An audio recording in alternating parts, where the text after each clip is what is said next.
ಮಾಜಿ ಮುಖ್ಯಮಂತ್ರಿ ಬಿಎಸ್ ಯಡಿಯೂರಪ್ಪ ಚಾಮರಾಜನಗರ ಲೋಕಸಭಾ ಕ್ಷೇತ್ರದ ಗುಂಡ್ಲುಪೇಟೆ ಪಟ್ಟಣಕ್ಕೆ ಆಗಮಿಸಿ ಅಭ್ಯರ್ಥಿ ಎಸ್ ಬಾಲರಾಜ್ ಪರ ಮತಯಾಚನೆಯನ್ನು ನಡೆಸಿದರು. ಗುಂಡ್ಲುಪೇಟೆ ಪಟ್ಟಣದ ಖಾಸಗಿ ಬಸ್ ನಿಲ್ದಾಣದಲ್ಲಿ ಮಾತನಾಡಿದ ಯಡಿಯೂರಪ್ಪ, ರಾಜ್ಯ ಸರ್ಕಾರ ದಿವಾಳಿಯಾಗಿದೆ. ಕೇಂದ್ರ ಸರ್ಕಾರದ ಅನುದಾನದ ಕಾರ್ಯಕ್ರಮ ಸ್ಥಗಿತಗೊಳಿಸಿದೆ. ತಮ್ಮ ಮಹತ್ವಾಕಾಂಕ್ಷಿ ಯೋಜನೆ ಭಾಗ್ಯಲಕ್ಷ್ಮಿ ಯೋಜನೆ ನಿಲ್ಲಿಸಿದ್ದಾರೆ. ರಾಜ್ಯದಲ್ಲಿ ಅಭಿವೃದ್ಧಿ ಕೆಲಸ ನಡೀತಾ ಇಲ್ಲ. ಪೊಳ್ಳು ಗ್ಯಾರಂಟಿ ಹೆಸರಲ್ಲಿ ಜನತೆಗೆ ವಂಚಿಸಲಾಗ್ತಾ ಇದೆ ಎಂದು ಆರೋಪಿಸಿದ್ದಾರೆ.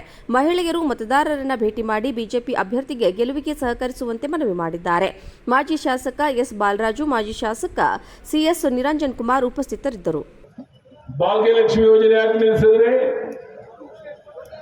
ಬಡವರ ಮನೆಯಲ್ಲಿ ಹುಟ್ಟುವಂತ ಹೆಣ್ಣು ಮಗಳಿಗೆ ಅವಳು ಗೌರವದಿಂದ ಬದುಕಬೇಕು ಅಂತ ಹೇಳಿ ನಾನು ತಂದಂತ ಒಂದು ಕಾರ್ಯಕ್ರಮ. ಅವಳು 18 ವರ್ಷ ಆದಾಗ 1 ಲಕ್ಷ ಕೊಡುವುದನ್ನು ಯಾಕೆ ನಿಲ್ಲಿಸಿದ್ರೆ? ಕಿಸಾನ್ ಸನ್ಮಾನ್ ಯೋಜನೆಯಲ್ಲಿ ಕೇಂದ್ರ ಸರ್ಕಾರ 6,000 ಕೊಟ್ಟರೆ ನಾನು 4,000 ಕೊಡ್ತಾ ಇದ್ದೆ. ಯಾಕೆ ನಿಲ್ಲಿಸಿದ್ರಿ 4,000?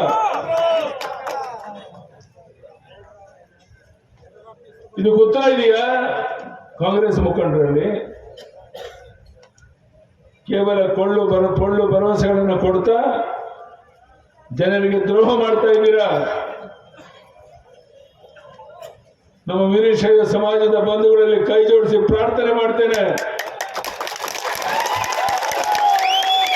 ಎಲ್ಲರೂ ಸಹ ನಾವೆಲ್ಲ ಒಂದೇ ತಾಯಿಯ ಮಕ್ಕಳಂತೆ ನಮ್ಮ ಅಭ್ಯರ್ಥಿಯನ್ನು ಗೆಲ್ಲಿಸಬೇಕಾಗಿದೆ.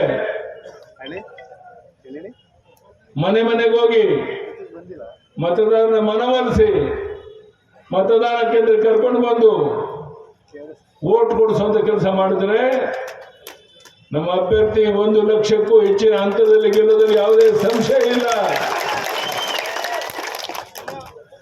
ಅದೆಲ್ಲ ನಿಮ್ಮ ಕೈನಲ್ಲಿದೆ.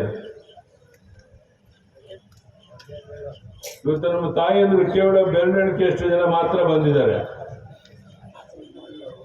ತಾಯಂದ್ರನ್ನ ಕೈ ಜೋಡಿಸಿ ಪ್ರಾರ್ಥನೆ ಮಾಡ್ತೇನೆ, ಅಡುಗೆ ಮನೆವರೆಗೂ ಹೋಗಿ ಮಾತನಾಡುವಂತ ಶಕ್ತಿ ಇರೋದು ನಿಮಗೆ. ಮನೆ ಮನೆಗೆ ಹೋಗಿ ಮತದಾರನ ಭೇಟಿ ಮಾಡಿ ನಮ್ಮ ತಾಯಿಯಂದ್ರನ್ನ ಕೈ ಹಿಡಿದು ಕೈ ಮುಗಿದು ಈ ಅಪರೂಪದ ಒಂದು ವಿಶೇಷವಾದಂಥ ಈ ಚುನಾವಣೆಯಲ್ಲಿ ನಮ್ಮ ಅಭ್ಯರ್ಥಿ ಬಾಲರಾಜ್ ಅವರನ್ನ ಗೆಲ್ಲಿಸ್ಕೊಡ್ಬೇಕು ಅಂತ ತಾವು ಕೆಲಸ ಮಾಡಬೇಕು ಅಂತ ಹೇಳಿ ನಾನು ಈಗ ಬಂದಿದ್ದೇನೆ. ದೇಶ ಇವತ್ತು ಸುಭದ್ರವಾಗಿದೆ ನರೇಂದ್ರ ಮೋದಿ ಅವರ ಒಂದು ಕೈನಲ್ಲಿ. 10 ವರ್ಷ ಪ್ರಧಾನಿ ಆದರು, ಆದರೆ ಇದುವರೆಗೆ 1 ದಿನ ವಿಶ್ರಾಂತಿ ತಗೊಳ್ಳಿಲ್ಲ.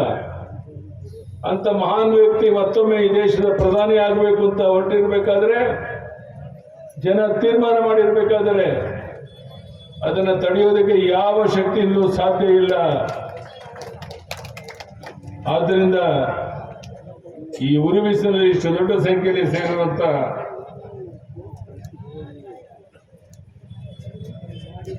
ಮತ್ತೊಮ್ಮೆ ವಿನಂತಿ ಮಾಡ್ತೇನೆ. ಬೆಂಗಳೂರಿನಲ್ಲಿ ಉಗ್ರರು ಬಾಂಬ್ ಸ್ಫೋಟಿಸಿದರೆ ಕಾಂಗ್ರೆಸ್ ಅವರ ಪರೋಕ್ಷ ಸಮರ್ಥನೆ ಮಾಡ್ತಾ ಇದ್ದಾರೆ.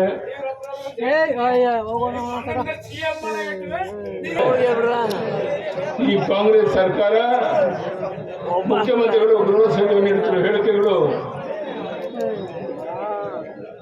ದುಷ್ಕರ್ಮಿಗಳಿಗೆ ಪರೋಕ್ಷವಾಗಿ ಬೆಂಬಲ ಕೊಡುವ ರೀತಿ ಮಾತನಾಡ್ತಾ ಇರೋದು ನಾಚಿಕೆಡಿನ ಸಂಗತಿ.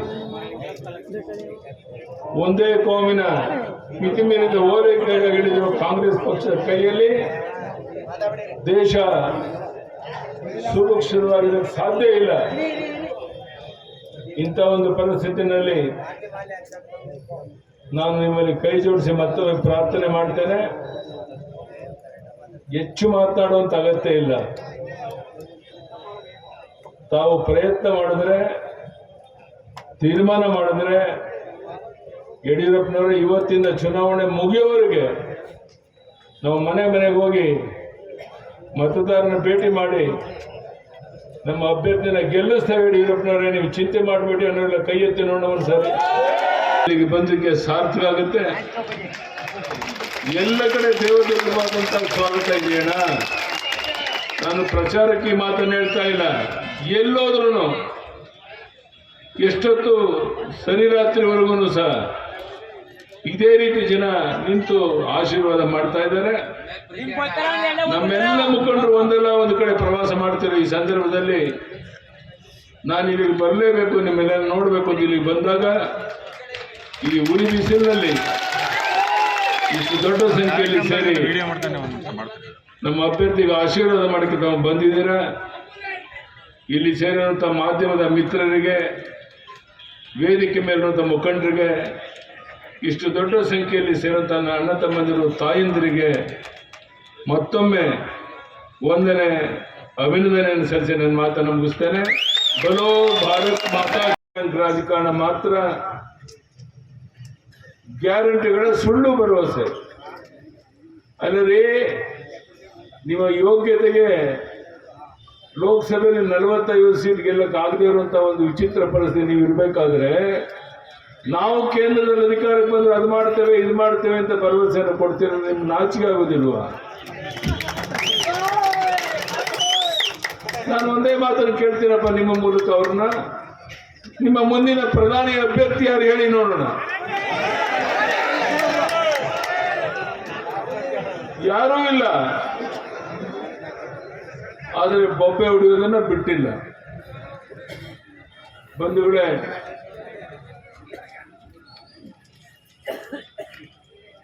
ಮೋದಿಯವರ ಸರ್ಕಾರ ಏನ್ ಕೊಟ್ಟಿದೆ?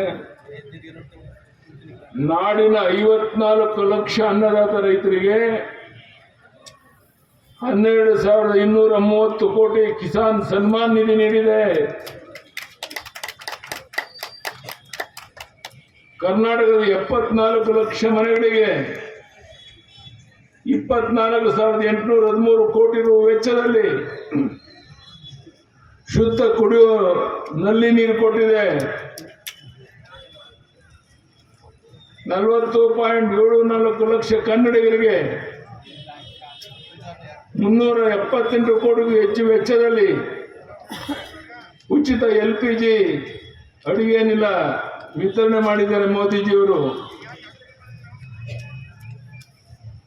4.1 ಕೋಟಿ ಬಡ ಕನ್ನಡಿಗರಿಗೆ ಹಸಿವನ್ನ PM ಗರೀಬ್ ಕಲ್ಯಾಣ ಅನ್ನ ಯೋಜನೆಯ ಮೂಲಕ ನೀಗಿಸಿರುವಂತದ್ದು ನಮ್ಮ ನರೇಂದ್ರ ಮೋದಿಜಿ. ಆದರೆ ನಮ್ಮ ಕಾಂಗ್ರೆಸ್ ಮುಖಂಡರು ಸಹ ಮನಬಂದಂತೆ ಮಾತನಾಡ್ತಾ ಇದ್ದಾರೆ. ತಮಗೆ ಗೊತ್ತಿರಲಿ, ಇವತ್ತೇನು ಬಡವರಿಗೆ ನಾವು ಅಕ್ಕಿಯನ್ನು ಕೊಡ್ತಾ ಇದ್ದೇವೆ, 1 kg ಸಹ 5 kg ಅಕ್ಕಿ ಕೊಡ್ತಾ ಇದ್ದೇವೆ. ಅದು ಕೇಂದ್ರ ಸರ್ಕಾರ ಕೊಡ್ತಿರುವಂಥದ್ದು. ರಾಜ್ಯ ಸರ್ಕಾರ ಇದುವರೆಗೆ 1 kg ಅಕ್ಕಿ ಕೊಟ್ಟಿಲ್ಲ. ಈ ಅಕ್ಕಿ ಕೊಟ್ಟಿರುವಂಥದ್ದು ನಾವೇ ಅಂತೇಳಿ ಬೊಬ್ಬೆ ಹೊಡೆಯುವಂಥ ಕೆಲಸವನ್ನ ಈ ಸರ್ಕಾರ ಮಾಡ್ತಾ ಇದೆ. ಬಂಧುಗಳೇ, ಇವತ್ತು ರಾಜ್ಯದ ಉದ್ದಗಲಿಗೆ ನಾನು ಪ್ರವಾಸ ಮಾಡಿ ಇಲ್ಲಿಗೆ ಬಂದಿದ್ದೇನೆ. ನನಗೆ 82 ವರ್ಷ. ಈಗ ನಿಮ್ಮ ಆಶೀರ್ವಾದ ಇದ್ರೆ ಇನ್ನೊಂದು ಎಲೆಕ್ಷನ್ ಮಾಡ್ತೀನಿ ನಾನು.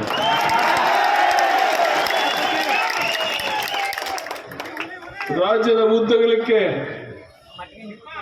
ನಮ್ಮ ನಿರೀಕ್ಷೆ ಮೀರಿ ಜನ ಸೇರ್ತಾ ಇದ್ದಾರೆ. ಪರಿಶಿಷ್ಟ ಜಾತಿ, ಪರಿಶಿಷ್ಟ ವರ್ಗ, ಹಿಂದುಳಿದ ಈ ಚುನಾವಣೆಯಲ್ಲಿ ನೀವು ಪ್ರಯತ್ನ ಮಾಡಿದರೆ ಪ್ರಧಾನಿ ನರೇಂದ್ರ ಮೋದಿ ಅವರು ಕಳೆದ 10 ವರ್ಷ ಅಧಿಕಾರದ ಅವಧಿಯಲ್ಲಿ 1 ದಿನ ವಿಶ್ರಾಂತಿ ತಗೊಂಡಿಲ್ಲ. 1 ದಿನ ಪ್ರಪಂಚದ ಬೇರೆ ಬೇರೆ ದೇಶಗಳು ಹೋಗಿ ಬಂದ ಮೇಲೂ ಸಹ 1 ದಿನ ವಿಶ್ರಾಂತಿ ತಗೊಂಡಿಲ್ಲ. ನಾವು ನೀವು ಎಲ್ಲಾದ್ರೂ ಹೋಗಿ ಬಂದ್ರೆ 2 ದಿನ, ಅರ್ಧ ದಿನ ಮನೆ ಬಿಟ್ಟು ಹೊರಗಡೆ ಬರೋದಿಲ್ಲ. ಇದು ಪ್ರಧಾನಿ ನರೇಂದ್ರ ಮೋದಿ ಅವ್ರಿಗೂ ನಮಗೂ ಇರುವಂತ ವ್ಯತ್ಯಾಸ. ಅಂತ ಮಹಾನ್ ವ್ಯಕ್ತಿ, ಇಡೀ ವಿಶ್ವವೇ ಕೊಂಡಾಡ್ತಿರುವಂತ ವ್ಯಕ್ತಿ ಪ್ರಧಾನಿ ನರೇಂದ್ರ ಮೋದಿಯವರು. ಸೂರ್ಯ ಚಂದ್ರರು ಎಷ್ಟು ಸತ್ಯನೋ ಅಷ್ಟೇ ಸತ್ಯ, 3ನೇ ಬಾರಿಗೆ ಈ ದೇಶದ ಮತ್ತೊಮ್ಮೆ ಪ್ರಧಾನಿ ಆಗ್ತಾರೆ ಅಂತ ಮಹಾನ್ ನಾಯಕರ ಒಂದು ನೇತೃತ್ವದಲ್ಲಿ ದೇಶ ಮುನ್ನಡೆಯುತ್ತಾ ಹೋಗ್ತಾ ಇದೆ.